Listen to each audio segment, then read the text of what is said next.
January 20th, 2026. 10:00 p.m. The Moscow sky is a freezing, silent void. Russian air defense just splashed a large Ukrainian mothership drone out of the sky over Moscow.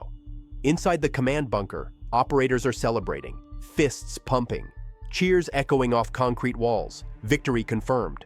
Another Ukrainian attack thwarted. At least that is what they believe.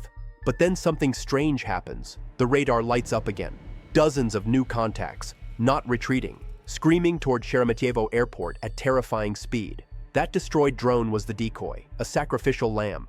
The real swarm is already miles ahead, locked onto a secret cargo zone where a fuel depot is hiding something the Kremlin desperately wanted to keep invisible. An IL-76 military transport making a covert transit under cover of darkness. Russia's biggest logistics secret is about to burn in high definition, and there is absolutely nothing they can do to stop it. This attack did not happen by accident. Ukraine waited, patiently, deliberately. They chose the Russian Spring Festival for a reason. The holiday chaos meant civilian traffic was flooding every airport, military logistics buried under a sea of commercial flights. Moscow believed this civilian shield made them untouchable. Who would risk an attack during a national celebration? But Ukraine had something Moscow did not expect. A whisper from Western intelligence, likely a high-resolution satellite snapshot that found its way to Kyiv. It confirmed the IL-76's exact tail number before the engines had even cooled down. The Kremlin thought darkness and festivity would hide their military transit. They were catastrophically wrong.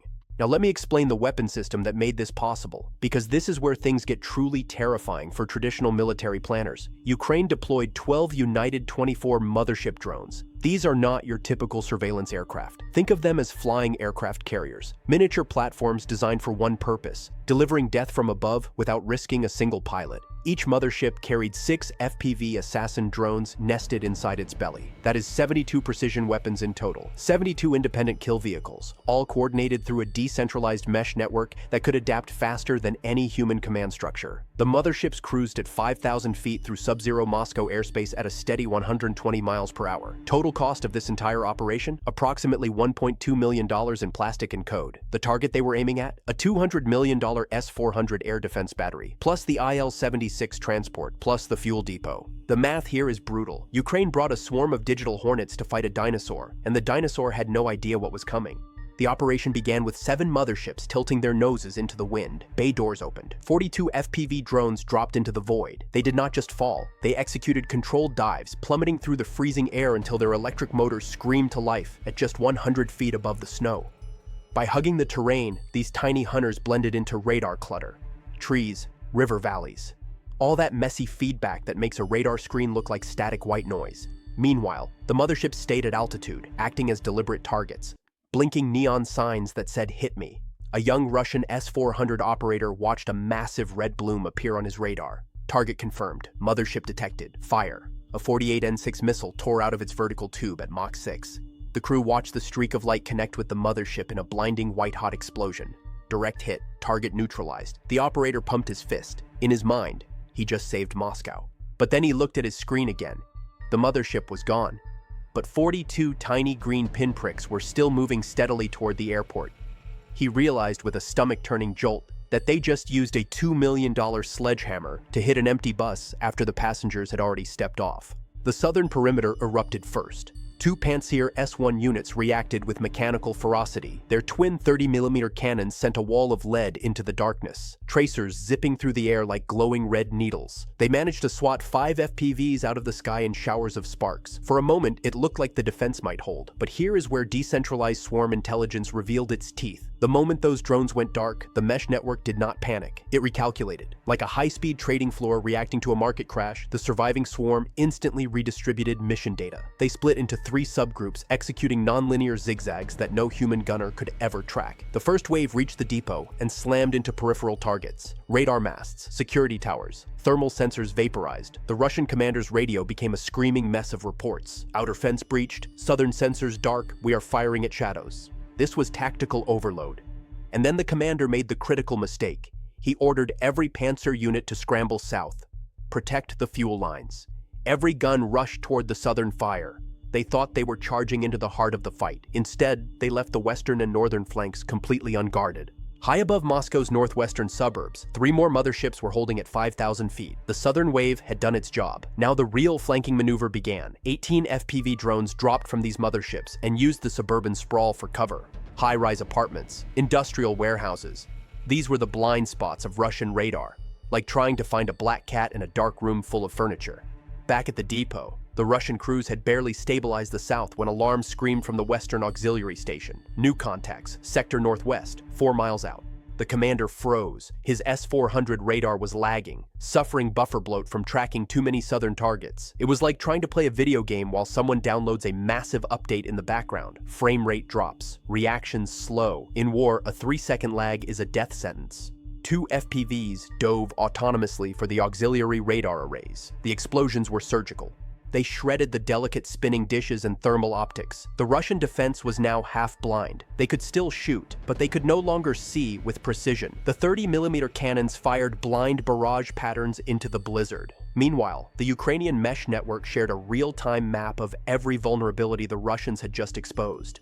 The situation in the Russian command center was deteriorating fast. The Pantsir crews had burned through their entire inventory of TKB-1055 mini-missiles, tubes empty. All they had left were the 30mm cannons, and the gunners were exhausted. High above, the S-400 batteries kept lobbing multi-million-dollar interceptors into the clouds, but they were consistently missing.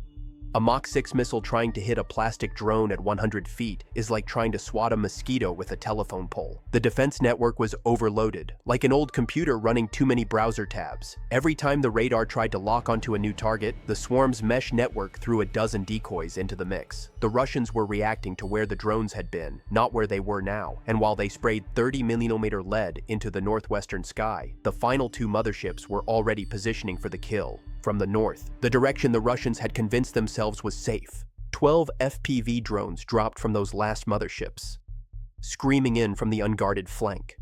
The Russian command center shifted from panic to total systemic collapse. Through the grainy low-light cameras of the northern wave, the target finally came into sharp focus. There it was, the IL-76 transit ship, massive wings casting long shadows over the fuel depot. The FPVs stopped zigzagging. They were diving now. Onboard AI locked onto the Achilles' heels. Exposed engine intakes, primary fuel caps. The digital countdown began. 45 seconds. 30. The Russians were desperately firing at decoy signatures. 15 seconds. Approximately 25 surviving FPVs from all directions merged into a single chaotic spearhead, redlining their electric motors at 60 miles per hour. 10 seconds. 5, 3, 2, 1 contact. The camera feed showed the IL-76's engine cowling filling the entire screen for a microsecond before cutting to static. Each 6.6-pound warhead produced a focused jet of molten copper, moving at 7,000 meters per second. This high-velocity stream punched through the IL-76's aluminum skin like a hot needle through wax. The initial breach ignited the transit cargo in the fuel-rich engine core. A massive pressure wave ruptured the primary fuel lines of the depot. Secondary explosions rippled through the cargo sector. The Kremlin's secret logistics bridge became a mangled skeleton of charred steel. The IL-76 was legally dead, the depot was a total loss, and the civilian shield had been vaporized. Ukraine traded a few $1,000s worth of plastic and code for the most expensive bonfire in Russian history. So what does this attack actually mean for modern warfare? The implications are staggering, and military planners around the world are taking notes. The cost-benefit ratio here devastates traditional military thinking. A decentralized AI swarm just defeated a centralized billion-dollar defense network. Think about that for a moment. Billions of dollars in research and development, decades of engineering, the pride of Russian air defense, all rendered obsolete by cheap plastic and clever code. The mesh networking allowed real-time adaptation. When individual drones died, it was just a data point. The swarm kept recalculating. The S-400 was exposed for what it really is, a sniper rifle designed for satellites, useless against plastic bees flying at 100 feet. The multi-wave attack exploited human psychology perfectly. Defenders fixated on the initial southern threat while flanks collapsed around them. Blizzard conditions and holiday timing maximized Russian vulnerability. This attack sets a precedent that should terrify every military commander on the planet. No air defense system on Earth can protect high-value assets from a saturated swarm attack. Not the S-400, not Patriot batteries, not anything currently deployed. The game has changed. Moscow wanted to move their military hardware in the dark. They thought the Spring Festival would provide cover. They thought civilian traffic would shield them. They thought their billion-dollar defense network would protect them. They were wrong on every count. Now the whole world is watching their secret logistics burn in high definition, and every military in the world is scrambling to figure out how to counter what Ukraine just demonstrated is possible. What tactical element impressed you most? The sacrificial mothership play? Or the way the FPVs exploited the radar lag of the S-400? Let me know in the comments below. If you enjoyed this breakdown of surgical warfare, subscribe to the channel. I will see you in the next one.